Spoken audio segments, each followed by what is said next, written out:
আসসালামু আলাইকুম মিষ্টি ব্লগে সবাইকে ওয়েলকাম। তো সবাই কেমন আছেন? আশা করি সবাই অনেক ভালো আছেন। আর এই তো আমি যে কেমন আছি সেটা আপনারা দেখতেই পাচ্ছেন। ভালো আছি আবার খারাপও আছি। যাই হোক, এই লার্কি চুলায় রান্না করতেছি রিকুইন, আমাদের ছোট্ট আম্মু যেন রান্না করতেছে। গ্যাস নেই তো কি করব বলতেছে আমি রান্না করি। আমি বলে আচ্ছা ঠিক আছে, একটা পাইকারি চুলা বলে এটা। আর এই লার্কি চুলা এখন রিকুইন ভিন্ডি ভাজি করতেছে। ঢাকা শহরের মধ্যে লার্কি চুলায় রান্না করাটা আসলে দেখেন গ্যাস একদম চলে গেছে। আজকে 2 দিন হয়েছে কোনো গ্যাস নাই। আর হ্যাঁ, এই ভিডিওটা আরও 10 দিন আগে করার।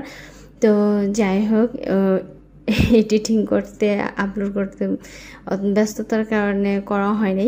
যাই হোক এখন করতেছে। আর এই তো এখন আম্মু হয়েছে, এটি কি বিচি বলেন তো? এটি কাঁঠালের বিচি, ভাজলে নাকি অনেক মজা লাগে খাইতে। আর কাঁঠাল বিচিতে অনেক ভিটামিন আছে। আর এই তো কাঁঠালের বিচির দানাগুলো ভেজে খাইলাম আম্মু আর আমি। আর এখানে রিকুইনকে একটু হেল্প করতেছিলাম। আর রিকুইন ভেন্ডি ভাজিটার মধ্যে একটু ধনেপাতা দিয়ে দিল। আর ভেন্ডি ভাজিটা কিন্তু খুবই টেস্টি হয়েছে আর খুব মজা হয়েছে, আমি আগেই বলে দিলাম। আর এই তো আম্মু কথা বলতেছে, আম্মুর কথা শুনতেছে। আর এইখানে হয়েছে ডাল রান্না করা প্রায় হয়ে গেছে, কারণ ওই ভিডিওটা করা হয়নি। আর লার্কি চুলায় রান্না করাটা খুবই ভালো লাগে, আমার কাছে খুব পছন্দের। আর লার্কির রান্নাগুলো, চুলার যে রান্নাগুলো হয় অনেক মজার হয়। আর এই তো একটু ধনেপাতা দিয়ে দিতেছিল। ধনেপাতাগুলা যদি আমার আব্বু ধনেপাতা না দিলে আর ভালো লাগে না, কাছে খেতে মজা লাগে না। আর এখন আমি একটু মাদাব্বরি করতেছি। যদি আমি একটু মাদাব্বরি না করি তাহলে কি হয় বলেন তো? আর এখন একটু লবণ দেখে নিলাম, বললাম একটু দেখে মানে লবণ কম হয়েছে, এই জন্য দুষ্টামি করে এরকম করতেছিলাম। তো আপনারা কিছু মনে করবেন না। আর এখন একটু লবণ দিয়ে দিতেছি, কারণ লবণ একবারই হয় নাই, মানে একদমই কম হয়েছে, এর জন্য আর একটু লবণ দিয়ে দিলাম। আর আমার কাছে এই হালকা পাতলা হালকা ঘন এই ডালটা আমার কাছে খুবই ভালো লাগে। আর লার্কি চুলায় তেমনি কখনোই রান্না করা হয়নি, তো আজকে রান্না করলাম। চুলাটা অনেক সুন্দর, তাই না? আর এই তো ডালটা বেড়ে নিলাম এই ফাঁকে। আর খুবই কষ্ট, লার্কি চুলায় রান্না করাটা খুবই কষ্ট।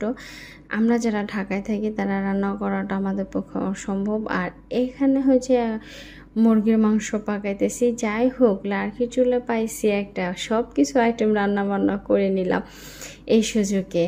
আর এই তো রিকুইন এখন একটু হলুদ, মানে নর্মালি যে উপকরণগুলো আছে সেগুলোই দিবে, কারণ আমি তো ভাবছিলাম আজকে রান্না করতেই পারবো না, হয়তো বা কিনে খেতে হবে, না হয় না খেয়ে থাকতে হবে। যাই হোক, আল্লাহর রহমতে একটা চুলা পাইছি। তো এই চুলাটা দিয়ে আজকের দুপুর মতন মানে কাজটা সেরে নিয়েছিলাম, এরকম মানে মনে হইতেছিল। আর আমি তো রান্না করার হাল ছেড়েই দিছিলাম। আমাদের এলাকার মধ্যে কোথাও মানে গ্যাস ছিল না, এত গ্যাসের সমস্যা দিছিল। আর খুবই মানে গ্যাস না থাকলে, ঢাকা শহরের মধ্যে গ্যাস না থাকলে আসলে সবাই অকহ্য হয়ে যায়, রান্না বান্না সব কিছু একদম বসে থাকতে হয়। আর আমার তো বড় রিকুইনের হাতে রান্না খেতে খুবই ভালো লাগে। বাচ্চা মানুষ যতটুকু রান্না করতে পারে অতটুকুই ভালো। আর আমি কিন্তু ক্যামেরা পিছু বলে দিচ্ছি এটা করো ওটা করো। তো আমার রান্নাটা কেমন হলো সেটা অবশ্যই কমেন্টসে, আমার না রিকুইনের রান্নাটা কেমন হলো। আর কালারটা কিন্তু খুবই জোশ আসছে, তাই না? কালারটা দেখতে খুবই কিউট আর এত সুন্দর একটা ফ্লেভার আসছে। কারণ যেহেতু রিকুইনের পছন্দের মাংস, ওর হয়েছে সবচেয়ে মাছের থেকে ওর যদি মাংস দিয়ে ভাত দিয়ে খুবই ভালো লাগে। আর এই যে দেখেন, আমরা লার্কি চুলায় রান্না করছি, একটা পলিথিন পেঁচাই নিয়েছি। আর এখানে কিন্তু কোনো কালি পড়ে না, হ্যাঁ হালকা হালকা ওটা থাকবে। তো আপনারা এইভাবে যারা গ্রামে থাকেন এভাবে রান্না করবেন, দেখবেন আর ধোয়াটার কোনো হয় না। আর রান্না কিন্তু বেশ হয়েছে আর খুব মজা হয়েছে। তো আপনারা সবাই ভালো থাকবেন, সুস্থ থাকবেন, মিষ্টি ব্লগের পাশে থাকবেন। আমার ইউটিউব চ্যানেলটা সাবস্ক্রাইব করে দেবেন, ফেসবুক পেজটা অবশ্যই ফলো করে দিবেন। আল্লাহ হাফেজ, টাটা, বাই বাই।